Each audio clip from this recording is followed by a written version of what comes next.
Bapak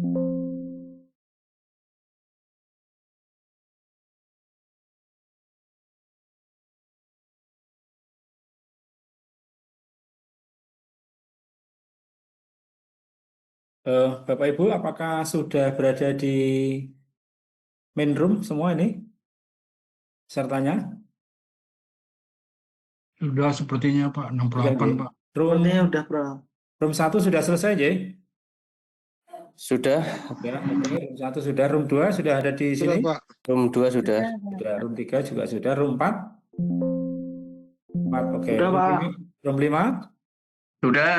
Oke, baik. Baik, Bapak Ibu, sebelum penutupan ya, izinkan saya menjelaskan kembali ya tentang pengerjaan tugas mandiri ya, karena untuk setelah penutupan ini berarti mulai besok Senin ya minggu depan Bapak Ibu harus belajar mandiri ya untuk menyelesaikan atau menghasilkan luaran utama pekerti yaitu 10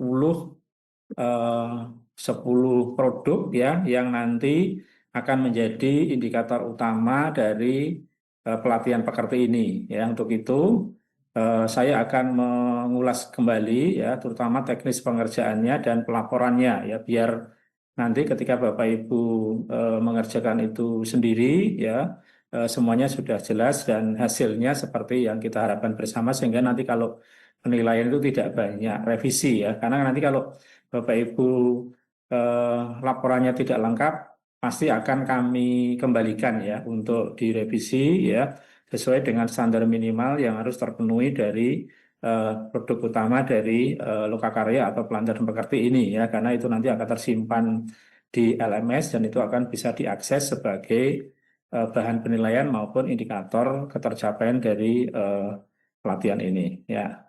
Baik, saya share screen sebentar Bapak Ibu ya.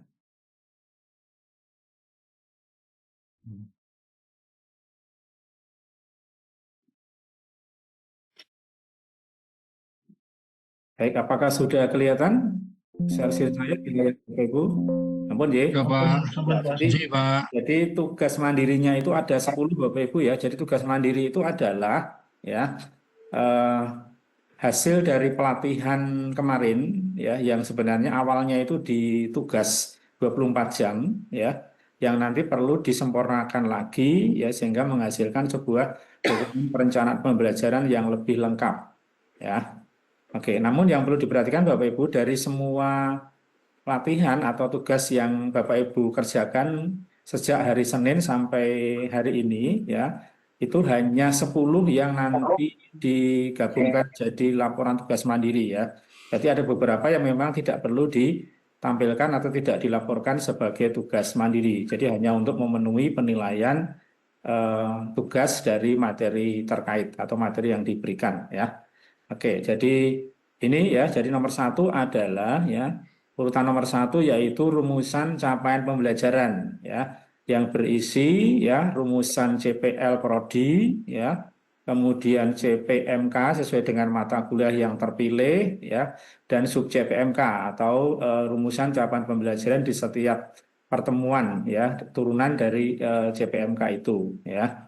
Kemudian yang kedua adalah skenario pembelajaran inovatif ya dengan model pembelajaran tertentu yang dipilih ya. Bapak Ibu boleh memilih ya salah satu model pembelajaran inovatif ya namun diperhatikan bahwa setiap model itu mesti harus ada unsur-unsurnya ya. Jadi harus ada unsur sintakmatiknya ya, sistem sosialnya ya, prinsip reaksi, kemudian dampak instruksional, dampak pengiring dan sebagainya itu harus lengkap ya.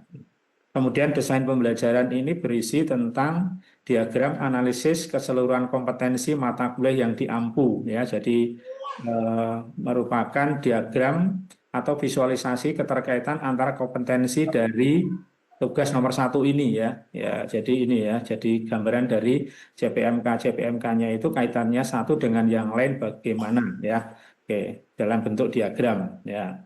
Kemudian yang ketiga adalah metode pembelajaran, yaitu rencana penggunaan salah satu metode pembelajaran yang terpilih ya sesuai dengan capaian pembelajaran yang diharapkan ya pada satu pertemuan. Kemudian yang kelima adalah dokumen rencana pembelajaran semester atau RPS ya untuk satu mata kuliah yang diampu ya. Kemudian yang keenam adalah RPP ini untuk satu pertemuan atau satu pokok bahasan ya dalam RPS tersebut. Kemudian yang ketujuh adalah RTM atau rancangan tugas mahasiswa, yaitu membuat rancangan salah satu penugasan mahasiswa ya pada mata kuliah yang dipilih ya. Kemudian yang kedelapan adalah media pembelajaran, yaitu satu pokok bahasan atau satu pertemuan ya. Kemudian menggunakan aplikasi presentasi ya, boleh menggunakan Microsoft PowerPoint atau aplikasi presentasi yang lain ya, misalnya Canva atau yang lain. Kemudian yang nomor 9 adalah penilaian hasil pembelajaran yang memuat tabel spesifikasi, kemudian kisi-kisi tes hasil belajar ya dalam bentuk soal pilihan ganda dan uraian ya. Untuk soal pilihan gandanya itu harus minimal 15 item atau 15 butir disertai pilihan dan kunci jawabannya dari setiap soal. Kemudian untuk butir soal esai atau uraiannya itu minimal 5 ya, juga disertai dengan kunci jawaban atau marking scheme-nya ya. Jadi harus nanti kalau misalnya Bapak Ibu soalnya sudah ada 15 tapi belum ada jawabannya ya kita kembalikan ya. Hanya soal uraian tapi tidak ada marking scheme-nya atau kunci jawaban uraiannya ya kita kembalikan, suruh memperbaiki, dan tentunya itu akan membuat penilaian atau informasi kelulusan menjadi agak lama gitu ya. Ya, maka dari itu sebaiknya Bapak Ibu dalam satu pengerjaan dan satu submission itu sudah lengkap semuanya dan sudah memenuhi kriteria minimal dari tugas mandiri yang diharapkan. Yang terakhir adalah rekaman video pembelajaran online ya dengan menggunakan Zoom meeting atau Google Meeting ya. Waktunya itu minimal 20 menit ya, lebih lama lebih baik ya. Oke ya. Dengan mahasiswa Bapak Ibu sendiri ya silakan disesuaikan ya jumlahnya ya. Kemudian nanti yang ditampilkan adalah yang dilaporkan adalah link video tersebut di Google Drive Bapak Ibu ya. Kemudian di-share ya, dikopikan ke tugas yang nomor 10 dan disertai dengan minimal 2 screenshot ya dari Zoom meeting atau Google Meeting kita itu. Satu itu screenshot untuk full peserta ya, dosen dan mahasiswa. Satunya lagi adalah share screen Bapak Ibu ketika menjelaskan materi. Ya, gitu. Oke ya ini. Nah, contohnya seperti ini Bapak Ibu ya. Ini salah satu contoh tugas mandiri yang sudah disampaikan dan di periode sebelumnya ini ya. Ya, nanti boleh menjadi gambaran ya cara pengerjaannya bagaimana ya. Misalnya ini, nah ini jadi halaman pertama ya. Mohon Bapak Ibu menggunakan template yang sudah ada ya. Ya, halaman pertama adalah halaman judul ya, tugas mandiri ya, pelatihan pekerti, logonya logo Unisula sebagai PT penyelenggara. Kemudian diselenggarakan tanggalnya tanggal 11 sampai 15 Mei 2026. Disusun oleh nama Bapak Ibu ya. Ya, nama NIDN, nomor peserta, ya, kemudian institusi Bapak Ibu dari mana, ya, kemudian tahun, ya, ya, oke. Jadi penyelenggaranya adalah Biro Sumber Daya Insani Unisula, ya, tahun 2026 berarti ya, oke. Halaman pertama. Halaman kedua adalah halaman pengesahan. Ya, halaman pengesahan isinya seperti ini. Template-nya sudah ada, tinggal Bapak Ibu mengisi nama Bapak Ibu, NIDN atau NUPTK, ya. Kemudian institusi Bapak Ibu dan tanggal pelaksanaan ya, jangan lupa ya, tanggalnya kayak ini diganti ya Bapak Ibu, titik-titik itu ya. Nah, ini diganti tanggalnya ini ya. Oke, kemudian ini juga diganti Bapak Ibu ya, ini ya. Kemudian nama yang menandatangani adalah Bu Dr. Ratih Mega Puspitasari dan seterusnya ini ya. Enggak usah diganti kalau ini ya. Oke. Jadi yang diganti hanya bagian titik-titik itu ya. Oke.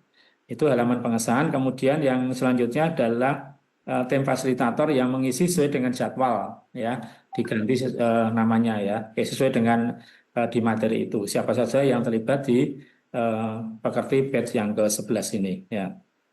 Kemudian yang selanjutnya adalah kata mengantar, itu juga disesuaikan ya, baik kronologi waktunya maupun pihak-pihak yang terlibat di pelatihan ini maupun pihak-pihak yang perlu diberi ucapan terima kasih ya atas dukungannya pada kelancaran pelaksanaan pekerti batch ini ya. Oke, kemudian nama Bapak Ibu dan tanggal penyusunan laporan ya. Nah, kemudian daftar isi urutannya juga seperti ini. Nah, kemudian diisi halaman posisi halamannya nanti ya. Ya, urutan tugasnya seperti ini ya. Baru kemudian dilanjutkan dengan laporan setiap tugas. Ya, nah, setiap tugas itu diawali dengan halaman covernya ya. Halaman covernya ini ya. Halaman cover atau sekaligus sebagai halaman penyekat antar tugas nanti ya. Jadi untuk memudahkan membedakan tugas satu dengan yang lain ya. Jadi misalnya tugas nomor 1 ya namanya apa ya? Misalnya rumusan capaian pembelajaran ini ya. Kemudian nama fasilitatornya siapa ya. Logonya logo Unisula sebagai penyelenggara, kemudian disusun oleh nama Bapak Ibu ya ini ya. Nah, oke. Terus kemudian dilaporkan tugasnya, hasil pengerjaannya ya, rancangan rumusan CPL ya, dosennya siapa, program studinya apa, mata kuliahnya apa. Nah, kemudian mulai dari rumusan CPL-nya apa ya, kemudian CPMK-nya apa, ya sub CPMK-nya selama 1 semester itu apa. Ya, oke itu ya, ya, lengkap ya. Disertai dengan tugas yang kedua ya, juga sama pengerjaannya ya, ada covernya dulu, kemudian hasil latihannya kemarin ya, diagram analisisnya. Yang ketiga adalah model pembelajaran inovatif ya, yang dipilih ya, silakan ditentukan modelnya namanya apa gitu ya. Ya, kemudian urutannya seperti apa ya. Ya. Dilanjutkan dengan tugas selanjutnya yaitu tugas metode pembelajaran ya. Ya. Kemudian tugas selanjutnya adalah apa ini? RPS ya 1 semester ya. RPS ini ya lengkap ya dari pertemuan pertama sampai pertemuan terakhir ya dalam 1 semester. Oke, kemudian RPP ya RPP itu pertemuan ya RPP 1 pertemuan ini RPP-nya ya 1 pertemuan ya ini ya template-nya sudah ada ya.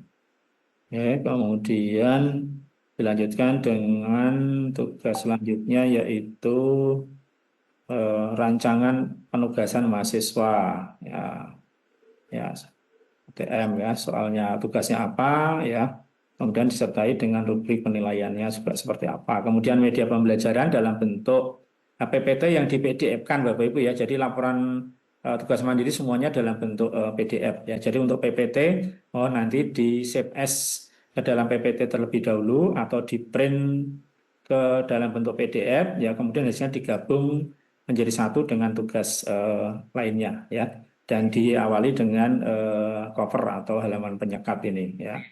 Oke, kemudian tampilkan printout-nya atau save PDF-nya ya.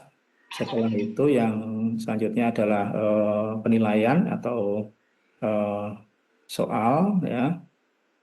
Ini yang terakhir si PPT.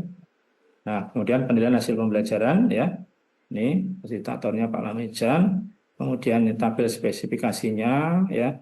Kemudian contoh soalnya ya dan jawabannya. Ya. Tuh ya. Contoh soalnya ya. Tuh kemudian yang terakhir adalah video pembelajaran ya. Oke, yang terakhir adalah video pembelajaran seperti ini ya. Kita lihat. Nah, video pembelajaran online ya.